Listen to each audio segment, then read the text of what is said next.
ইরানে এযাবৎকালের বৃহত্তম বোমাবর্ষণ হবে আজ রাতে, পূর্বাভাস মার্কিন অর্থমন্ত্রীর।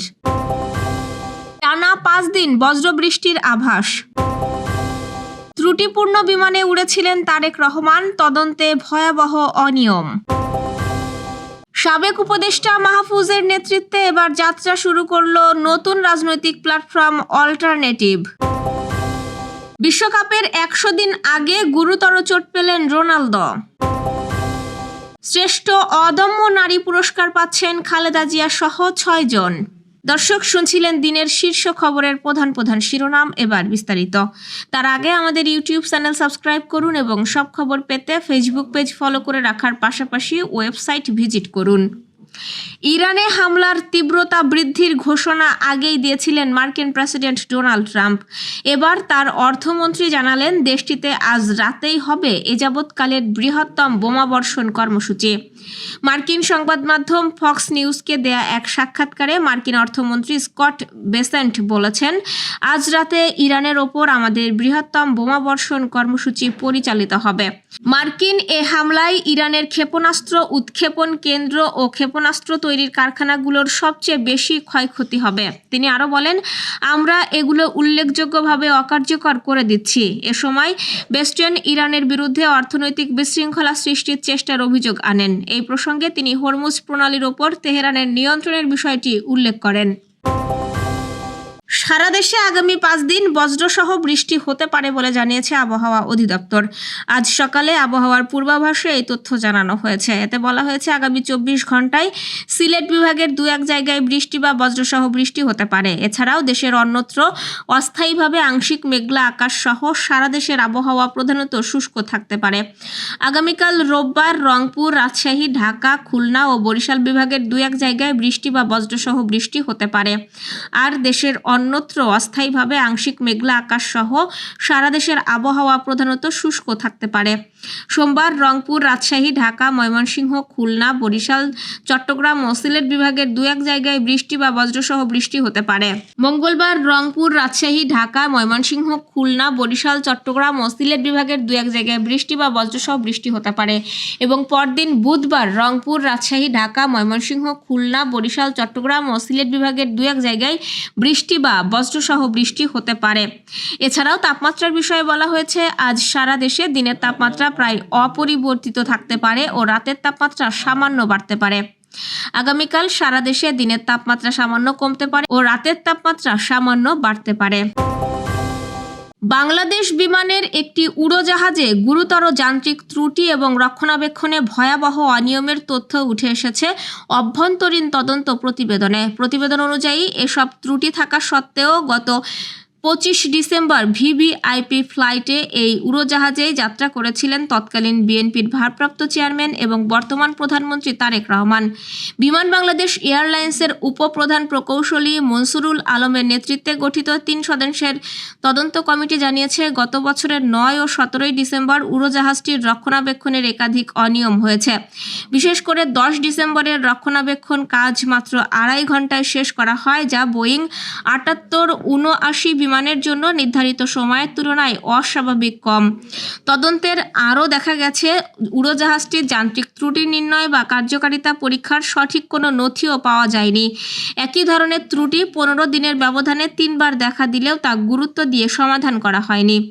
21 ডিসেম্বর লন্ডন থেকে সিলেটগামী বিজি 202 ফ্লাইট মাঝ আকাশে থাকাকালে আবারও ভিএফএসজি বিকল হয়ে যায়। তদন্ত কমিটির মতে, এই ধরনের ত্রুটির কারণে উড়োজাহাজটিতে বড় ধরনের অগ্নিকাণ্ড বা গিয়ার বক্সের অপূরণীয় ক্ষতির আশঙ্কা ছিল। প্রতিবেদনে বলা হয়েছে, প্রকৌশল বিভাগের এমন উদাসীনতার মধ্যেই ত্রুটিপূর্ণ এই উড়োজাহাজটি দিয়ে 25 ডিসেম্বর ভিভিআইপি ফ্লাইটে তারেক রহমান ও তার পরিবারকে বহন করা হয়, যা বড় ধরনের ঝুঁকি তৈরি করেছিল। এছাড়া বারবার যন্ত্রাংশ প্রতিস্থাপন, এক বিমান থেকে যন্ত্রাংশ খুলে অন্যটিতে লাগানো এবং জরুরি ভিত্তিতে যন্ত্রাংশ পরিবহনের কারণে প্রায় 26 কোটি টাকার আর্থিক ক্ষতি হয়েছে বলেও প্রতিবেদনে উল্লেখ করা হয়েছে। তবে বিমান বাংলাদেশ এয়ারলাইন্সের সংশ্লিষ্ট বিভাগ তদন্ত প্রতিবেদন জমা দেওয়ার বিষয়টি নিশ্চিত করলেও এই বিষয়ে আনুষ্ঠানিক কোনো মন্তব্য করেনি। দেশের তরুণদের রাজনীতিতে ইতিবাচক অংশগ্রহণ নিশ্চিত করা এবং জুলাইয়ের ছাত্র জনতার হৃতস্বপ্ন পুনরুদ্ধারের লক্ষ্য নিয়ে নতুন রাজনৈতিক প্ল্যাটফর্ম অল্টারনেটিভসের যাত্রা শুরু হয়েছে। গঠন হয়েছে এই প্ল্যাটফর্মের জাতীয় সাংগঠনিক কমিটি। শুক্রবার এক প্রেস বিজ্ঞপ্তিতে এই তথ্য জানানো হয়েছে।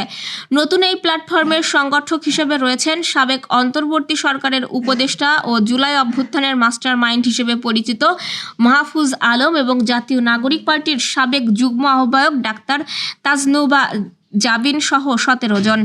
তাদের প্রধান দায়িত্ব হবে দেশের বিভিন্ন অঞ্চলে রাজনীতি সচেতন তরুণদের সঙ্গে যোগাযোগ স্থাপন করা এবং নতুন নেতৃত্ব গড়ে তোলার কাজ এগিয়ে নেওয়া।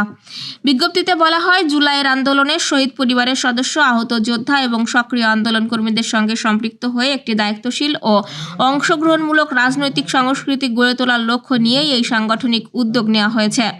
একই সঙ্গে সারা দেশে সংগঠনকে বিস্তৃত করার কমিটিও গুরুত্বপূর্ণ দায়িত্ব হবে। অল্টারনেটিভসের পক্ষ থেকে বলা হয়েছে, দেশের বর্তমান রাজনৈতিক বাস্তবতায় তরুণদের সক্রিয় অংশগ্রহণ এবং নতুন রাজনৈতিক চিন্তার বিকাশ জরুরি।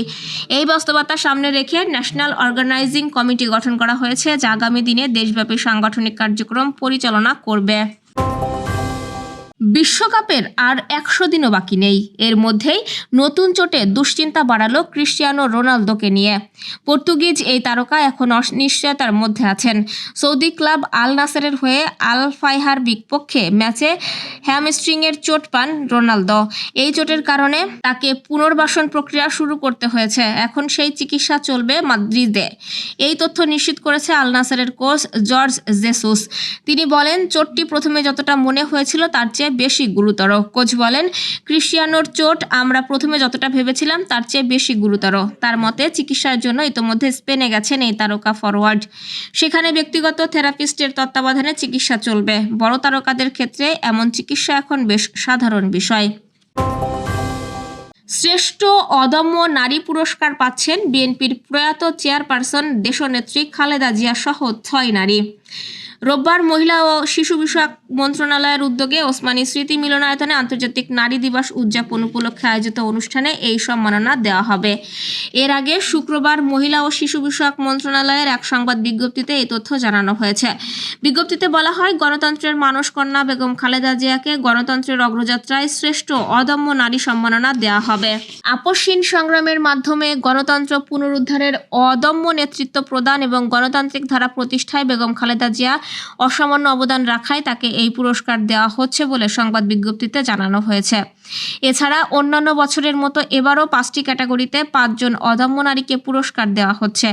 অর্থনৈতিক ক্ষেত্রে সাফল্য অর্জনকারী নারী ক্যাটাগরিতে নুরুন নাহার আক্তার, শিক্ষা ও চাকুরি ক্ষেত্রে সাফল্য অর্জনকারী নারী ক্যাটাগরিতে ববিতা খাতুন, সফল জননী নারী ক্যাটাগরিতে নূর বানু কবির, নির্যাতনের দুঃস্বপ্ন মুছে ফেলে জীবন সংগ্রামে জয়ী নারী ক্যাটাগরিতে সমলা বেগম এবং সমাজ উন্নয়নে অসামান্য অবদান রেখেছেন যে নারী ক্যাটাগরিতে আফরোজা ইয়াসমিন শ্রেষ্ঠ অদম্য নারী হিসেবে পুরস্কার পাচ্ছেন।